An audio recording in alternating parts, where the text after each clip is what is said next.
Hey everybody, welcome once again to DVD Tuesdays, the only DVD review show that's completely legally distinct from DVD Tuesdays, which is a show no one probably remembers, and I don't know why I insist on making this reference at the start of every episode.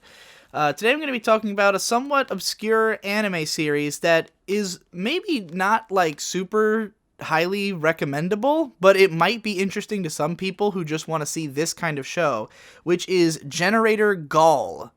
This is one of the earliest DVDs I ever bought, was Volume 1 of Generator Gawl, and I later finally collected the rest of it, which is a 13-episode 90s action comedy show that's sort of along the lines of something like a Full Metal Panic or other things of that era and style. It's about this guy, Gawl, and his two friends, these other two pretty boys, who all are from the future, and they're from a future where something horribly wrong happened and it fucked everything up, and so they go back in time to try and prevent that thing from happening. And they're going back like probably 10, 20 years, so not a huge amount of time. So the main character, Gawl, he's a bioengineered, transforming hero guy. He's a lot like the Guyver or like Tech-A-Man or something. Like, you know, he can transform into like a cool fucking monster form. I think it's depicted somewhere on one of these, surely. Yeah, whatever. Anyway, he transforms into a monster guy, and it's really cool. So this show starts off as sort of a comedy action show. Like, in the beginning, it's mostly about Gawl and his friends coming back to the past. Gawl is like a brash kind of obnoxious guy. He's like the Edward Elric, but older than that, so that's not a good example. Like that kind of, arrogant guy who just wants to get, like, he wants what he wants, and the ladies find him obnoxious, if you get what I'm saying. And they end up rooming with this girl who's just like love interest girl, essentially, to, I guess, all three of them. This is an odd show because it's very much feels like it's a reaction to a lot of other stuff that was popular at the time. Like, it's a transforming hero show, which was at the time a very like masculine kind of genre. Shows like Guyver that are like very violent and about like cool action scenes, but then it also feels like it's a reaction to Gundam Wing, which was popular at the time, because the main characters are super pretty boys. These covers do not do them much justice, granted. These are awful, awful DVD covers. But the main characters are these three Bishonen, very like cool, sleek, look older than they are kind of guys. They look very much like Gundam Wing characters, and this was not long after that. I think it's like 96 or 97. Does it say? I can't find it. I mean, these DVDs came out in 2000, so it only has credit for that. But yeah, it's from the late 90s, and so, like, you know, it's trying to do the Bishonen thing, but it also is very much trying to do an Evangelion thing, especially in the second half.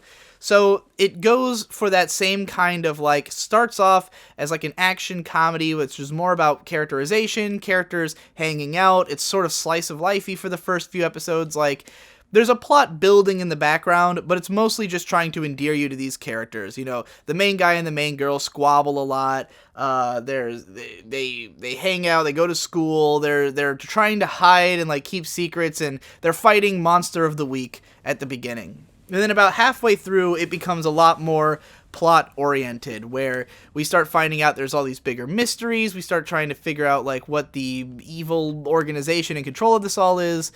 And then the imagery starts getting a little bit more Eva-like, and the general plot starts going more in that direction, and it gets kind of trippy and weird at the end. It's one of those anime, as so many plot-driven action anime have, that has a weird plot twist that kind of flips things on its head and makes you go, oh, okay, I guess that's where this was all going, you know?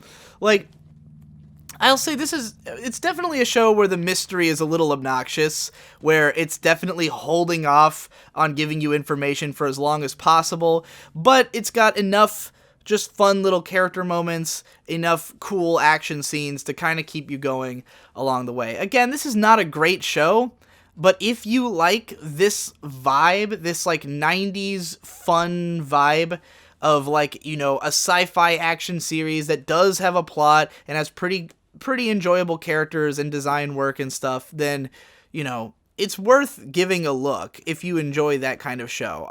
It's not as good as maybe Full Metal Panic or, I don't know, it might be better than like an Orphan. It's that era, you know, that era of fantasy action comedy combinations. But it's short and easy to chomp through. So if you just need something for like a day, this is a great one. And the opening and ending theme are both fucking awesome.